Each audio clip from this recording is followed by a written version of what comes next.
racismo estrutural? Que o racismo é um processo histórico, isso nós sabemos.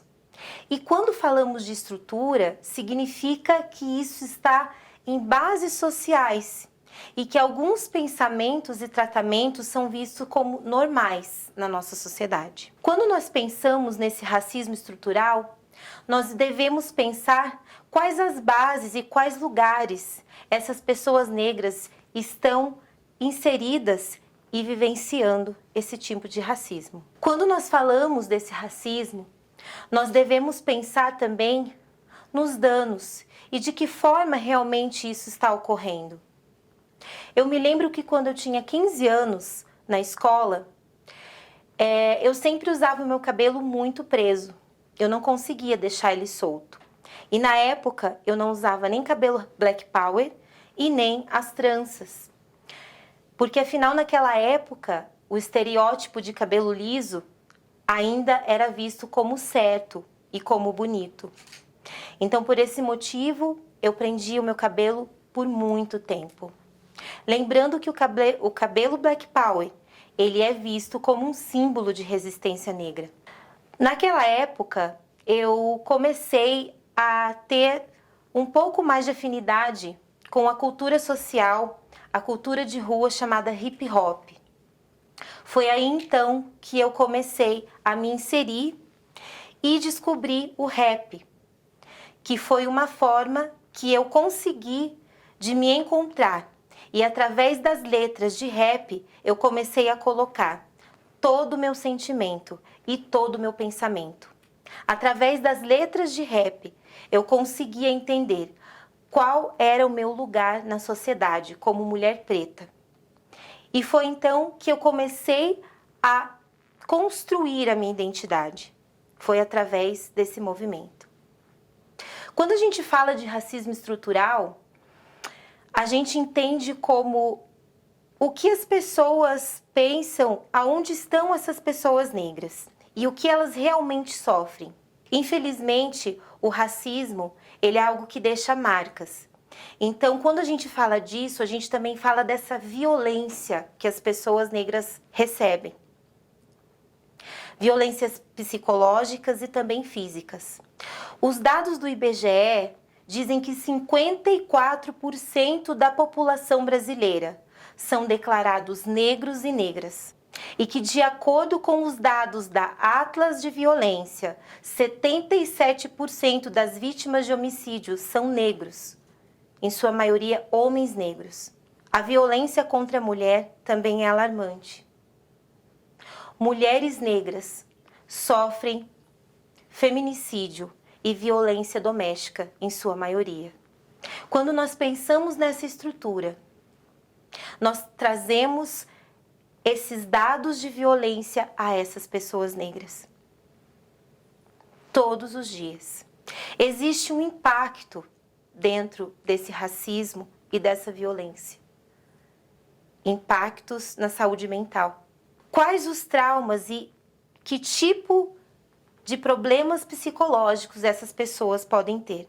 Então, esse psicoemocional dessa pessoa negra, ela pode gerar esses transtornos mentais, como ansiedade, baixa estima, fobia, podendo chegar até o suicídio. Vendo essa situação e essa cena que essa violência traz a essa população negra como um todo, como nós podemos pensar em combater esse mal, em combater esse crime, porque racismo é crime. Devemos pensar em políticas públicas de afirmação, abrir oportunidades de fala, de estar, de ser, falar sobre esse assunto. Como podemos pensar como sociedade em desenvolver projetos que incluam as pessoas negras? Porque precisa haver inclusão social. Inclusão nas universidades, nos meios de trabalho. E pensar aonde podemos chegar com todas essas informações. E é importante denunciar, pois racismo é crime. 1500. Liberdade escoltada. Amarrada à liberdade, condenada em fragmentos. Liberdade desejada, nunca fora dada. Aprisionados, açoitados, sempre escravizados. Silenciado o brado, pela injustiça feroz. Nenhum dia cobrado, condenado mais um de nós. Quem dita as regras nesse sistema escravocrata, que fere e que mata, e que nos cala? Ó pátria amada! A pátria condenada, subjugada com os seus. Em cada becos e vielas consigo ver um dos meus. Negritude vívida, ó pátria mãe gentil. Fique coando a pergunta: quem descobriu o Brasil? Os filhos desse solo, mãe gentil, solo de mãe preta, filho do Brasil. 500 anos se passaram, memórias se apagaram, mas é importante lembrar. Somos resistência e não vamos recuar. A pátria de Dandaras, Marias, Beneditas e Carol. A pátria de mulheres que resistem e caminham para uma mudança, em prol de uma nova esperança. É tempo de mudança, é tempo de revolução. Chegou a hora do levante, meus irmãos e minhas irmãs. É chegado a hora da igualdade, da pluralidade, da diversidade. É chegado a hora de amar. Vamos juntos mais uma vez, resistindo e avançando.